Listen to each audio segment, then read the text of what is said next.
بھیج دے انہوں دی بعد العمالی ناصر حسانی صاحب کتاب فرمان.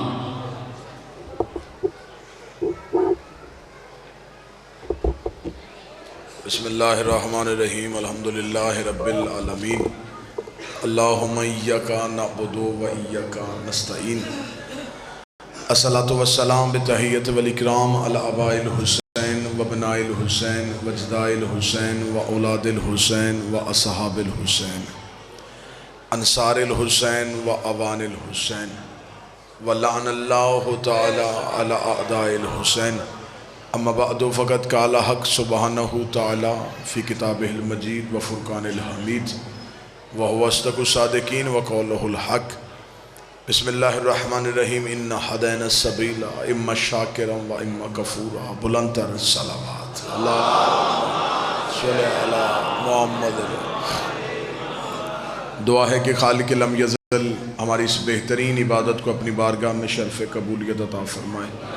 رب الحسین و حق الحسین جتنے بھی ہاتھ اس ذکر میں مانگنے کے لیے اس عزت والی دہلیز سے کوئی بھی خالی ہاتھ واپس نہ جائے. اللہ بانیان کے حاضرین کے ذاکرین کے رزق معرفت میں اور رزق ولایت میں اضافہ فرمائے. بہت بڑی دعا دل سے مل کے آمین کہنا. میرا اللہ اس وقت تک کسی علی ولی اللہ پڑھنے والے کو موت نہ آئے جب تک بادشاہ حسین کے نوری محل کی زیارت نصیب نہ ہو. حجت دورہ ضرورت زمانہ وارث خانہ پروردگار رہبر معظم سرکار حضرت ولی العصر کے ظہور میں تاجیل فرمائے. دعائیں قبولیت تک پہنچ جائیں. سہارا درود کریں اور بلند آواز سے صلوات پڑھیں. اللہم صلی علی محمد. اجازت ہے گفتگو شروع کی جا سکے. خدا نے انسانیت کی ہدایت کے لیے ہادیان برحق کو دنیا میں بھیجا جنہوں نے زمانے میں آ کے بتایا کہ کوئی اللہ ہے.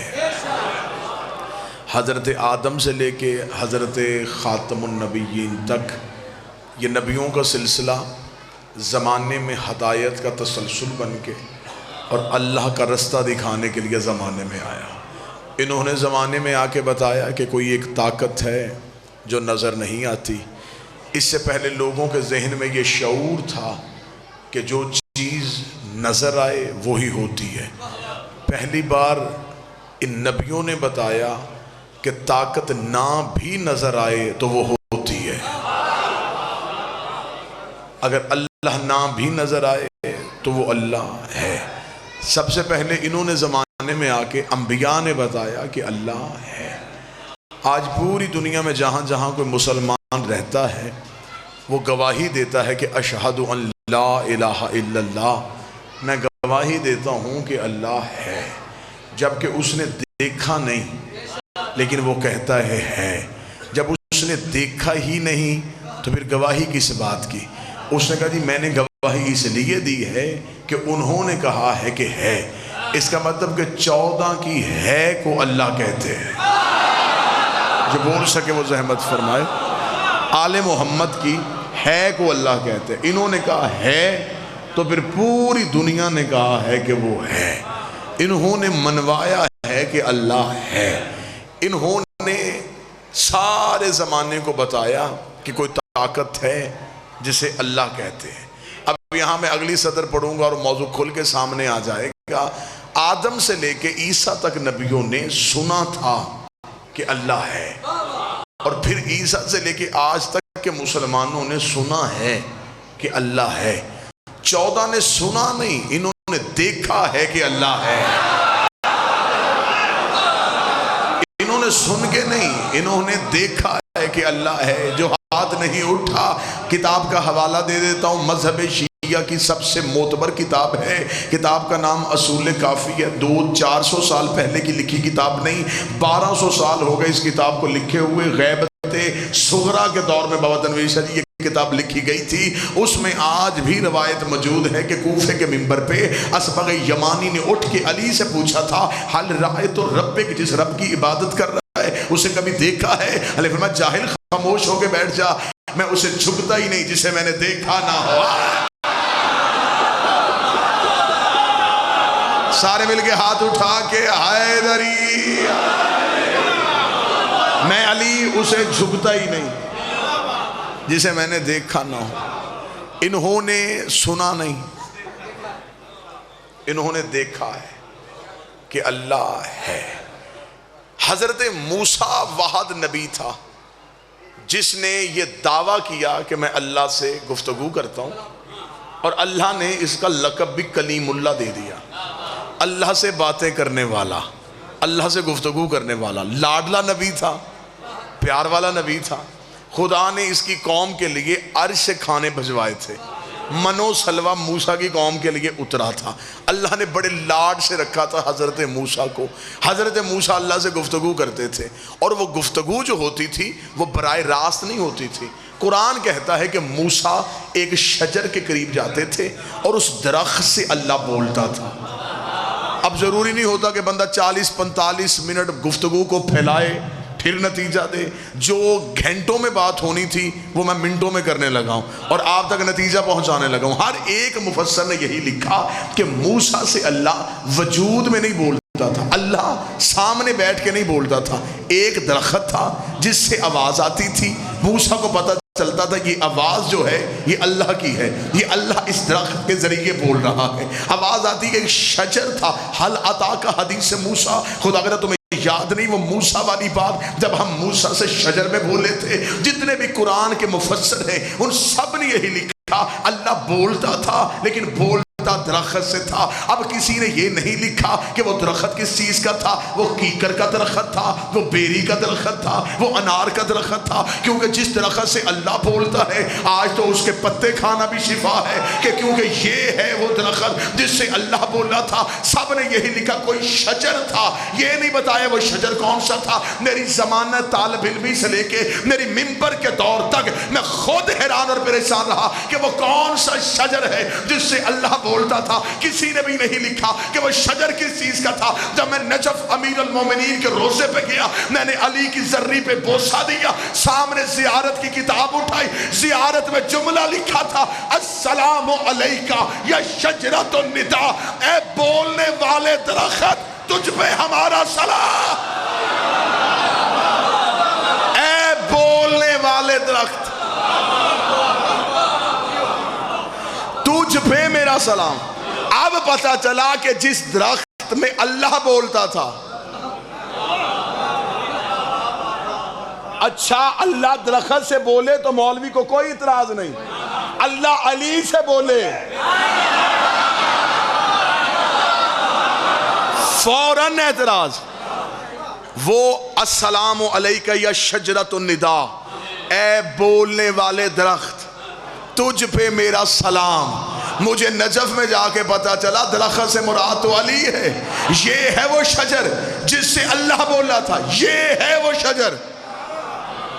اب اللہ جس شجر سے بولا وہ شجر سے مراد امیر المومنین علی ابن ابی طالب، بسم اللہ صلی اللہ، جس شجر سے اللہ بولا مولا امیر المومنین علی علیہ السلام، مطلب جس شجر سے اللہ بولا وہ شجر سے مراد، میں بڑی جلدی چھوڑنے والا، جس شجر سے بولا اس شجر سے مراد علی ابن ابی طالب۔ بولا موسیٰ کے ساتھ تھا لیکن درخت سے بولا تھا۔ امیر المومنین کو کہا جاتا ہے شجرۃ النداء، اس کا مطلب کہ وہ شجر ہے علی۔ جب مجھے علی کی زیارت میں جملہ پڑھا کہ اس شجر کو علی کہتے ہیں، اب قرآن کی اگلی آیت نے بول کے پھر علی کا قصیدہ پڑھا، لا تقرب ھذہ الشجرہ، آدم اس درخت کے قریب نہ جانا۔ یہاں بھی مراد درخت نہیں، خدا نے آدم سے کہا تھا علی کے قریب نہ جانا۔ خبردار علی جیسا ہونے کی کوشش نہ کرنا، فتکون من الظالمین، ورنہ تو ظالموں میں سے ہو جائے گا۔ اس کا مطلب ہے کہ اس شجرۃ النداء سے مراد ہے علی ابن ابی طالب۔ موسیٰ نے بھی سنا تھا، دیکھا نہیں تھا۔ آل محمد نے صرف سنا نہیں، انہوں نے دیکھا کہ کوئی اللہ ہے، انہوں نے پھر اس دیکھے ہوئے کو سجدہ کیا، پھر پوری کائنات نے ان کی وجہ سے اسے سجدہ کیا۔ میں جملہ پھر آسان کروں گا تاکہ بات ہر بندے تک پہنچے۔ اللہ کو سجدہ اللہ کی وجہ سے نہیں ہوا، اللہ تو سامنے آیا ہی نہیں، شعور میں تو آتا ہی نہیں، اللہ کو سجدہ ہوا ان کی وجہ سے۔ انہوں نے بتایا کہ اللہ ہے. جب انہوں نے کہا کہ وہ ہے تو سب اس کے آگے جھک گئے. اس کا مطلب ہے کہ اللہ کا سجدہ منوانے کے لیے انہیں سجدہ کرنا پڑا. اب آج لوگوں سے پوچھو کہ اللہ ہے، وہ کہتے ہے. ہم کہتے کیا نشانی ہے؟ وہ کہتے ہوائیں چل کے بتاتی ہیں کہ اللہ ہے، بارش برس کے بتاتی ہے اللہ ہے، کہ میکائیل رزق تقسیم کرتا ہے، رزق تقسیم کر کے بتا رہا ہے کہ کوئی اللہ ہے. انسان مرتا ہے، مر کے بتا رہا ہے کہ کوئی اللہ ہے. انسان پیدا ہو رہا ہے، زندگی لے کے بتا رہا ہے کوئی اللہ ہے. میں انتہائی معذرت کے ساتھ کہوں گا، جن نشانیوں سے تم نے اللہ کو ڈھونڈا ہے یہ کام اللہ خود نہیں کرتا. اللہ نے ان کاموں کے لیے فرشتے رکھے ہیں. ہوائیں فرشتے چلاتے ہیں، بارش فرشتے برساتے ہیں، سورج کی زنجیریں فرشتوں کے ہاتھ میں ہیں، چاند کا مقدر فرشتوں کے ہاتھ میں ہے، ملک الموت روح قبض کرنے کے لیے آتا ہے. اور جو فرشتے یہ سارا نظام چلا رہے ہیں وہ علی کے دروازے پہ کبھی بھکاری بن کے، کبھی فقیر بن کے، کبھی یتیم بن کے آتے ہیں. پھر ہم سے پوچھ ہم نے اللہ کیسے پہچانا؟ جب علی سر سجدے میں رکھتا ہے تب پتہ چلتا ہے یہ علی اور ہے، وہ علی اور ہے.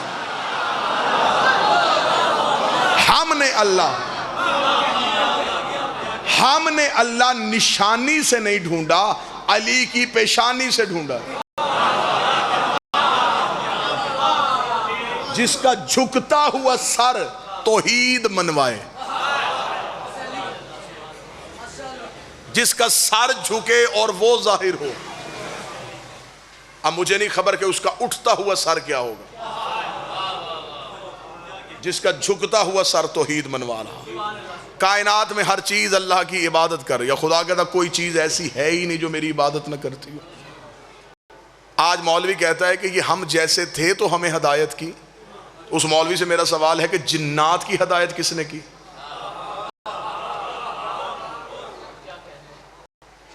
ابھی جو جنات کو سمجھ رہا ہوگا یا فرشتے آ کے کہہ دیں گے کہ ہماری ہدایت بھی انہوں نے کی ہے. تو پھر بتا کہ یہ کس جیسے ہیں؟ اللہ تو ہدایت کرنے کسی کو نہیں آیا. اس نے نہ فرشتوں کو خود ہدایت کی ہے، نہ جنات کو خود ہدایت کی ہے. ہادی یہی ہیں، ہدایت سب کو انہوں نے کی ہے. تحت الثری سے لے کے عرش اولا تک جتنی بھی مخلوقات ہیں ان سب کو سجدہ کرنا انہوں نے سکھایا. اب ہمیں بتاؤ جن کو سجدہ کرنا انہوں نے سکھایا ہے کیا ان کی فطرت میں عبادت تھی؟ کہتے جی ان کی فطرت میں عبادت تھی.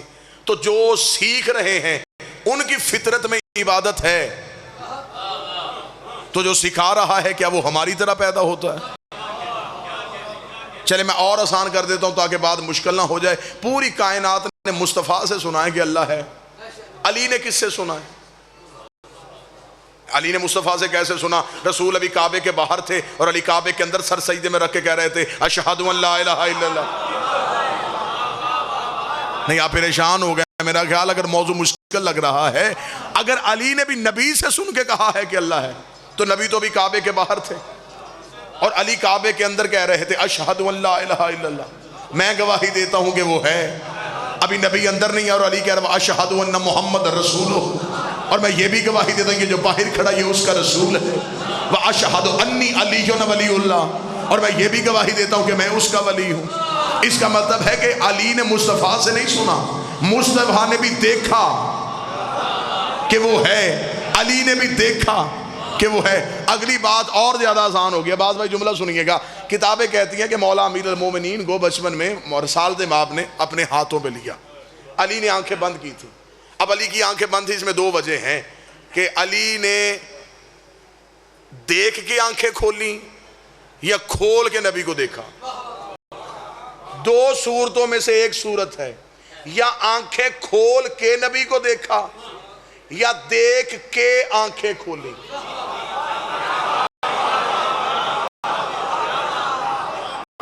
میں پھر بات سمجھا دیتا ہوں. یا آنکھیں کھول کے علی نے رسول کو دیکھا یا دیکھنے کے بعد آنکھیں کھولی. آنکھیں کھول کے دیکھا یہ بات زیادہ آسان ہے.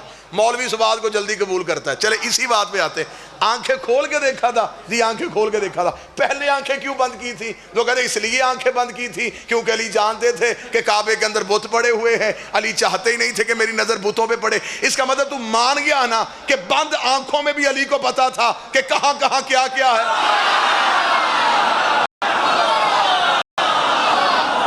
چل تو اتنا تو مان گیا نا کہ بند آنکھوں سے علی کو پتا تھا کہ کون سی چیز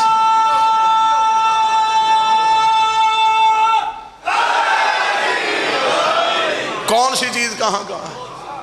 پھر علی کو بند آنکھوں میں پتا چل گیا کہ یہ ہاتھ رسول کے ہیں.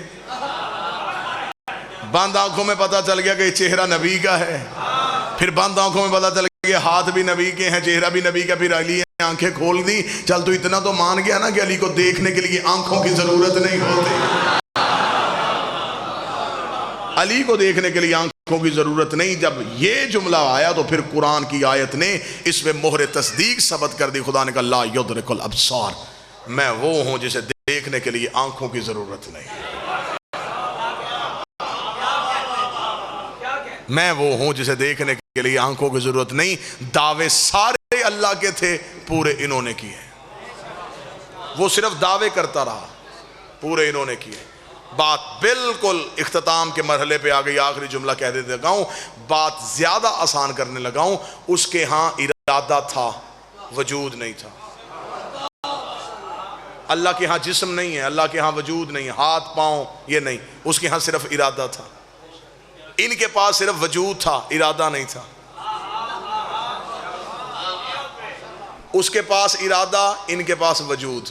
اس کے پاس وجود نہیں تھا، ان کے پاس ارادہ نہیں تھا. اس نے اپنا ارادہ ان کے وجود میں رکھا. بولتے یہ رہے، اس نے کہا میں بولتا ہوں. دیکھتے یہ رہے، اس نے کہا میں دیکھتا ہوں. بیعت یہ کرواتے رہے، اس نے کہا میں کرواتا ہوں. کنکریاں یہ پھینکتے رہے، اس نے کہا میں پھینکتا ہوں. پھر اس کا مطلب ہے کہ راضی ہونا، ناراض ہونا یہ بھی کیفیتیں ہیں. جو راضی ہو وہ کبھی ناراض بھی ہوتا ہے، اور جو ناراض ہو وہ کبھی راضی بھی ہوتا ہے. اور جو ایک کیفیت سے دوسری کیفیت میں چلے جائے وہ آل محمد کے ہاں اللہ نہیں ہوتا. اس کا مطلب کیفیتیں صرف ان کے پاس ہیں. راضی بھی یہ ہوتے ہیں، ناراض بھی یہ ہوتے ہیں. اب پتا چلا رضی اللہ سجدے کرنے سے نہیں ہوتا، ان کو راضی کرنے سے ہوتا. جس نے انہیں راضی کر دیا،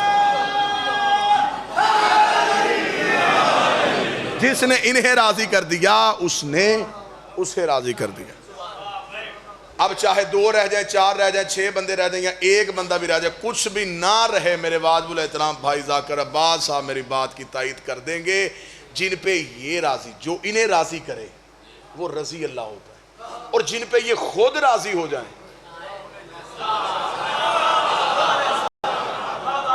پھر یہ انہیں رضی اللہ نہیں کرتے. حسین نے حربی علیہ السلام کیا،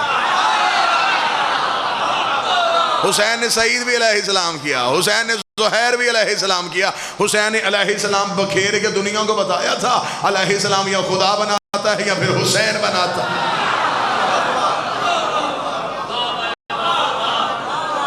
انہوں نے منوایا ہے کہ وہ اللہ ہے. بس گفتگو ختم ہو گئی سرکار. یہ 1-2 سوالات ہیں قرآنی حروف میں. حروف مقطعات کیا ہیں؟ حروف مقطعات وہ راز ہوتے ہیں جو اللہ اور معصوم کے علاوہ کوئی نہیں جانتا. اس میں معصومین نے جو احادیث مروی کی ہیں اس میں یہ ہے کہ اس میں ایک ایک حرف کے اندر ایک ایک پوری کہانی ہے. الف لام میم سے مراد آل محمد ہیں، الف لام را سے مراد آل رسول ہیں، کاف ہا یا عین صاد یہ امام حسین کی شہادت کی خبر اللہ نے رسول کو دی تھی. جب امام حسین ہاتھوں پہ تھے تو اس وقت جو آپ کو بات سنائی جاتی ہے کہ جناب جبریل نے آ کے کربلا کی خاک دی تھی تو اس میں ساتھ صرف اتنا ہی جملہ تھا، کاف ہا یا عین صاد. کاف کربلا میں ہلاک ہوگا یزید کے ہاتھوں آتش پیاس کے ساتھ، سواد صبر کے ساتھ. لہٰذا ہر ایک حرف کے اندر ایک ایک راز ہے جو اللہ نے معصوم کو، یہ خدا معصوم کو، جس طرح جو نوجوان بیٹھے جس طرح کچھ علوم ایسے ہیں جس میں کچھ پاس ورڈ ہوتے ہیں، یہ قرآن کے وہ پاس ورڈ ہیں جو سوائے معصوم کے کوئی نہیں جانتا. اور معصوم نے اپنی مرضی سے جنہیں دیے ہیں یہ وہ ہیں. یہ خود اسم اعظم نہیں، یہ اسم الہیہ ہیں. کوئی یہ ہماری عقیدت کی بہت بڑی چھلانگ ہوتی ہے کہ ہم کہتے ہیں کہ علی کا نام اسم اعظم ہے. اسم اعظم سلمان بھی ہے. اس میں دلائل کے میں انبار لگا سکتا ہوں.